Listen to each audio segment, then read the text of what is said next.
Maitaiga kukiga lan tawribase political dialogue tawraga yani haibase yadadana ngasi bok leiribase karigi yadri no hairgati akhangai expression puthokbi oba hausi logi professor aduna military crackdown na tawni haibase ju one of the suggestion ne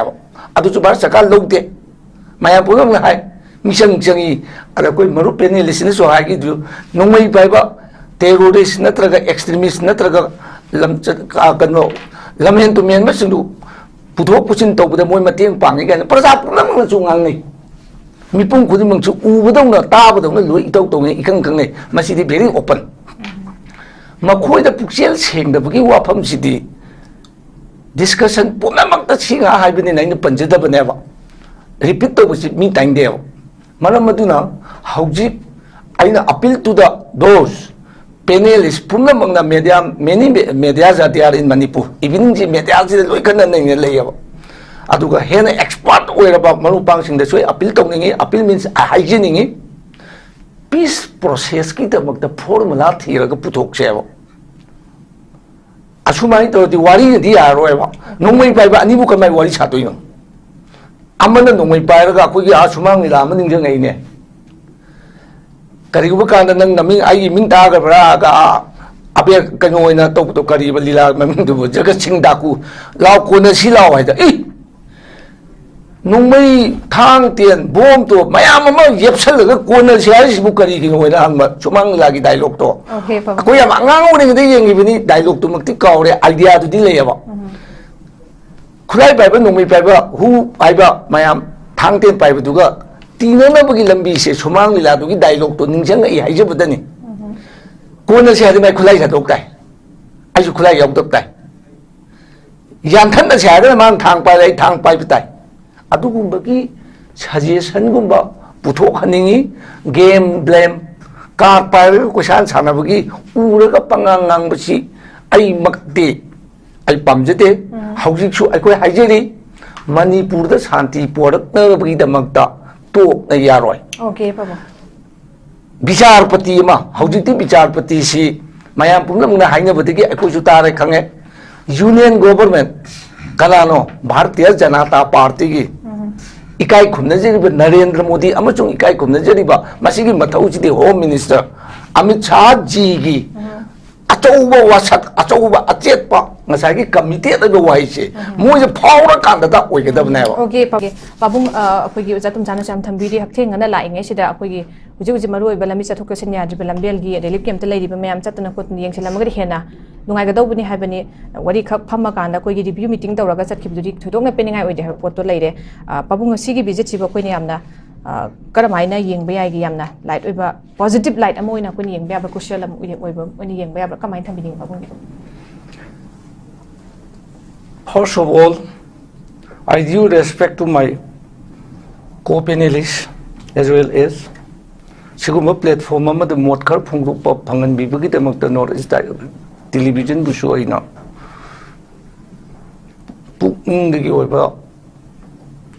nungai ba thagat bu phungdok chari the question is union minister donor gi mananiya Shendiagad gi khongchat chi ngasigi topic asigadi khara ayhak maikei dagi di chana phatte haina ahan bada thamjage aigi maikei dagi hanga chabni ko ngasigi topic BJP committed to peace in Manipur masigi mauta BJP committed to dictate in Manipur haibna bu hena chumong bani at present situation hiram khuding makta law and order gi administration gi everything loina makta Mr. akoi mananiya Sandhya ji na commit tawrami ba shanti gi haiba wafam simati masi Bharatiya Janata Party poklak pada yawba oidaba ngangbagi hainabido madu phongdok cherambane ba Bharatiya Janata Party hek sembi badagi ngasi phawbasi moigi lamchat amachung moigi sajat moigi character sidi oidaba ta ngangdana sum leiba adu akhoi political wahidadi political dialogue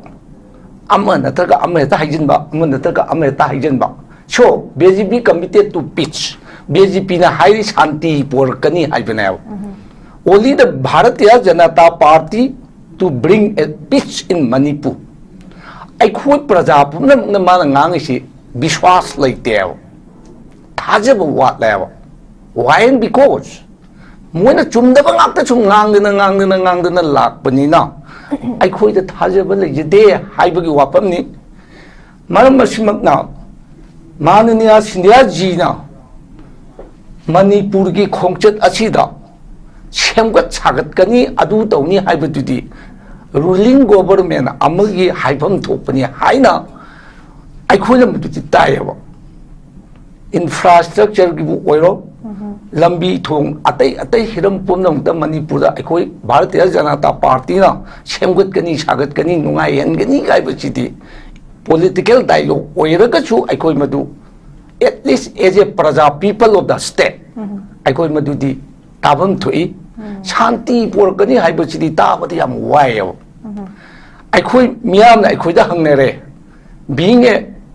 legal practitioner agi profession di advocate ni aikoi gi miyam na ngangna ba wasi machin thi ba chi ukil chi machin thi haine yawa adagi mu lalun bi ngayun bi sing sisu machin yam thi haine yeba haina bani ko aina haiba nate khudam moina ngayun bi na siraba nga do takat ti sidi na yolim ne ba ukil sing sisu mi da makta thibi bra ma masagi thibal di khangde mi hat pa accused du mi hatte hai kaina haine yeba adu bu ngasi di Bharatiya Janata Party ki कार्यकर्ता सिंसी लापदा उकिल लगे ना गायो बिदे ना मचिन दिबा कांगु ला ए हाइने की फिबम मम लई रेव छो अखोय राजनीति खरग तौजरिबा पॉलिटिशियन की फिल्ड कुमजरिबा अखोयदा याम नुंगाइतबसे ओइदबा ngangaga प्रजा की सेवा तौनी का हाइबसिति it is not truth अचुंब नते हाइने अखोयना लौजै मरम मदु मकना करीगुम्बा जगह प्लेटफॉर्म अमदा सिंधियाजीना मणिपुर शांति पोरंगनबगीदमक्ता अखोय भारतीय जनता पार्टी ने कमिट तौरी का हाइबसे मसी खितंग ताइयोनबदौना लौई करीगुम्बा मोइना ngang शांति पोरंगनबगी थबक थौरमसिंग अमबाव ngasi May 3, 2023 दगी उरक्तरी अखोय अम्बा उरक्तरी चिंगदसु तमदसु उरक्तरी Manipuri Singbu Shanti Pinanabagi Manipur Haiba Lepak Asida Nungai Hanabagi Shanti Pork Nanabagi Tabak Amakatang Pakat Piragati. We do believe what his statement is so good Haigadabasi Haibangam Jateva. I congressman when Haibana Jade Wapam Simakti part Kanugi people of the Manipur Praja Amawina Hangachabani Maramatuna Nasigi dialogue ki kanu sida thambiriba topic sida I discussion ki form da ngangjage not in form of debate argument nataga anything on other side I puthokcheroi Bharatiya Janata Party ki mi singsina commit tawbase tawbiu ngakne bausi what the people wanted we all the people of the Manipur are wanted to peace tangdu laita ba pamjaba especially Bheli people akhoi Tha mapan se yam nungai ne leiba jati ne ba ipai pu hak tak tagi tha ahum thabak suraga tha ahum si labuk tagi phau karaga kai da pasalani sing da gi singyalaga singkai da pasalani pat gi loktak tagi nga phar ga chapu da lisalani haibadi tha ahum thabak suraga tha mapan di am shanti da leijaba bamba praja amane ba adu ba hujikti tha trying to say Shanti the lady with a make up the pummy bright a good baptatre. I know more and more ngang I am lay topic sing Punamak the Benelising exports in Nangoda. Paraza Punamak Winnamakami, I know repeat the boogie, I met the Manganjaroy. My 100 round conclusion point committed to peace Haidana. Mantri donor के मंत्री है बसी north eastern की तमकता थोड़ा लेबा portfolio मंत्री यम ने अब माना बॉम्बे महाराष्ट्र की तमिलनाडु की पंजाब की मिडिल कनु की साउथ की वेस्ट की मयाम अमा ngang बगी मथौ लेते अब तौ बगी थबक मंगों दसु सीन दे अब only for north eastern अदु की मंत्री दुना अदु चौबा मिनम बम ngang चलम बचे we the people of Manipur very very shameful nungaite tabak oina laga tabak oina pangthoga shanti gi lambi kitang uhanbiramagadi yam nungaina yam penjana Bharat ki sarkar ase yam phai hairam gadone okay pabong yam nungai pabong akoi gi baroina hairakanda wahaina sum hairaga leibasidi akoi gi thabak oina puthoktabe pose dum leire akoina tabakna utri bendana aduga trust issue sima BJP na kadai phawa committed oid habesigi mamang tu koi chahi ani fazila kadoram hujik se masigi achomu wahang ne aduna masi minam bane habadune koi pabung na thambiri se aduga kaino hai kana moje committed to peace tataba committed to akoi gi dictate habana bo hena chuna gani habagi ofam sisu akoi gi pabung ni site ge tuki matik akoi gi trust issue se chaung na BJP leiba lengak akoi gi state ta suni akoi gi center da susi gi port sima akoi gi yamna kano toroga leiriba pot haidu oire hujik se ai kamun hujik ki matang se akoi hujik ki BJP na process se akoi gi tapna akoi ni yauhaning ba speed tumak adu tawdraga su akoi gi commitment gi lambi sta committed ba peace ki process ki lambi sina changsilak pagi potu de dum tawini tappas na akoi na pen da bagi du gi potu ma leire ba sim thambire du ga loina na akoi gi BJP loina na atop tongan ba akoi gi kai hai akoi categorize political party sing su leiri aduga adum sigi part sima gi oiriba Shanti Purakna Baidia Manipur Kaidana Balwena Mahotna Ribasing Hai Teresinadum, Ujik Lady Basiki Puna, Supreme Court, Akoi Madam Chana Sigi, Madam Sida Hai Tare Supreme Court, Yoragasu, Maruina, Sisi, ni have put to Makanghanba, Sita Wapun among the Dugi put Kongtang, do they get Dugi direction to Junction of Pagam, Tangai Patabagi, opposing to Lay Bigi put Mama Susan to Tambidi, so areas at the Pabunka Tambidi. I go penniless Bargi Presidena Fondo Posida. Pukningda bias leba wafam man ba khara yaung ngangbi madu agi maikei gi being a political party gi mio ema oina akhoi tabda wai haibde atamnana akhoi gi party means Manipur Pradesh Congress Committee di maitai khakki leba party na tewa we are working for Manipur Maram maduna maitai mutki adore aduna Supreme Court chatna bagi area laita batongna koi ui hogi phogi aduga tasengna Manipur punamaki mai chapa da putho ga akoina gi MP na ga ngangi ba sakhi ba mayam du khara kupna study tawningi khara munna tahaningi maram di as a whole state sigi wa yam ngangi akoi thawak yam churi haibasima ai paukhum oina ai kumjage aduga maitai mutki ga dore maitai gi damakta adi Islam dharma gi pithribi leiba nataga Bharat leiba Musliman singi kariguma khar puthorpudadi akoi swaidi gi mi mayam su chalaga atamna na tawi haibedo yes we do it taweba for whom Manipuri gi pangan gi nateba Bharat leiba Musliman singi tabak tu da akoi su yaubna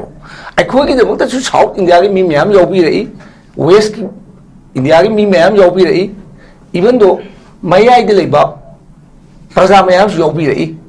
akoi mang de loi uba ngaktani akoi khangba taba ngaktani adom la yam sangna changjin jaroi react to buna chate chengdok chengjin gi wafam su matam yam teli masidai awai kum to wi khudong cha chu logjeroi ana so ai gre form of discussion da lakjege dana committed to peace haibasi ko panelist na yam chumi haibase yes I should yarage I do agree luri badi anai ba isingse daram mama yam thine ba namul turen gumgi isingse luhan na ba na ba matam yam changi adu mai to dana Manipur gi su peace se lakna ba be patient haidana chumdaba mayam ama mang da thamaga chum dai base adu gi discussion ne ba tawriche adu akoi ko panelist na tapi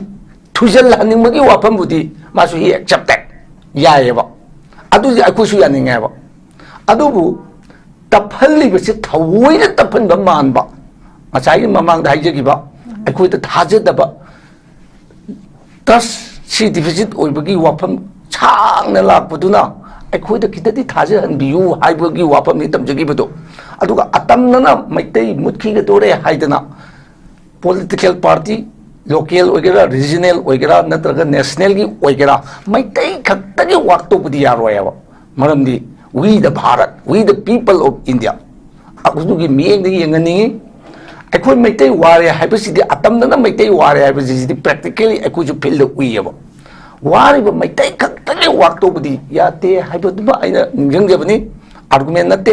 ꯃꯔꯝ ꯑꯗꯨꯅ ꯍꯧꯖꯤꯛ ꯃꯅꯤꯄꯨꯔꯗ ꯂꯩꯕꯤꯔꯤꯕ ꯃꯤꯄꯨꯝ ꯈꯨꯗꯤꯡꯃꯛ social ꯃꯦꯗꯤꯌꯥꯗ social ꯑꯦꯛꯇꯤꯕꯤꯁꯁꯤꯡꯅ ꯉꯥꯡꯕ ꯄꯣꯂꯤꯇꯤꯁꯤꯌꯥꯟꯁꯤꯡꯅ ꯉꯥꯡꯕ ꯑꯦꯛꯁꯄꯔꯠꯁꯤꯡ ꯏꯗꯤꯇꯔꯁꯤꯡ ꯍꯤꯔꯝ ꯃꯤꯑꯣꯏ ꯄꯨꯝꯅꯃꯛꯅ ꯉꯥꯡꯕꯁꯦ ꯉꯁꯤ ꯐꯥꯎꯕꯗ ꯁꯥꯟꯇꯤ ꯂꯥꯛꯅꯕꯒꯤ ꯐꯣꯔꯃꯨꯂꯥꯗꯤ ꯑꯃꯠꯇ ꯁꯖꯦꯁꯟ ꯇꯧꯕ ꯎꯗꯦꯕ ꯄꯦꯟꯗꯕꯒꯤ ꯈꯣꯜꯂꯥꯎ ꯑꯩꯈꯣꯏ ꯋꯥꯔꯦ ꯑꯩꯈꯣꯏꯕꯨ ꯅꯨꯡꯉꯥꯏꯍꯟꯕꯤꯌꯨ ꯍꯥꯏꯕꯒꯤ ꯃꯑꯣꯡꯗ ꯈꯟꯅꯕ ꯄꯨꯊꯣꯛꯄꯒꯨꯝ ꯁꯨꯝ ꯎꯖꯩ ꯁꯥꯟꯇꯤ ꯀꯔꯝꯍꯥꯏꯅ ꯇꯧ ꯂꯥꯛꯀꯗꯒꯦ ꯍꯥꯏꯔꯒꯗꯤ ꯁꯥꯟꯇꯤꯁꯤ ꯋꯥꯔꯤ ꯁꯥꯟꯅꯔꯒ ꯌꯥꯔꯣꯏꯅ ꯑꯩꯗꯤ ꯂꯧꯖꯩꯑꯕ ꯍꯧꯖꯤꯛꯀꯤ ꯃꯅꯤꯄꯨꯔꯒꯤ ꯁꯤꯆꯨꯋꯦꯁꯟꯁꯤꯗ ꯄꯣꯂꯤꯇꯤꯀꯦꯜ ꯗꯥꯏꯂꯣग ꯀꯥꯏꯁꯤ ꯌꯥꯔꯣꯏꯕ ꯃꯅꯤꯄꯨꯔ ꯌꯨꯅꯤꯚꯔꯁꯤꯇꯤꯒꯤ ꯄ꯭ꯔꯣꯐꯦꯁꯔ ꯑꯃꯅ ꯌꯥꯝ ꯇꯣꯏꯅ ꯁꯤꯒꯨꯝꯕ ꯏꯂꯦꯛꯇ꯭ꯔꯣꯅꯤꯛ ꯃꯦꯗꯤꯌꯥꯗ ꯉꯥꯡꯕꯗ ꯇꯥꯏ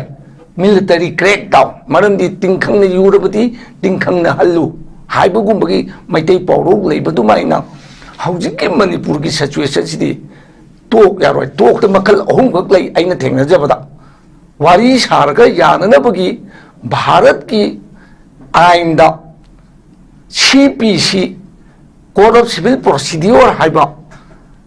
legal proceeding amakak lei maduda case un taunaraga matam mangi paisa mangi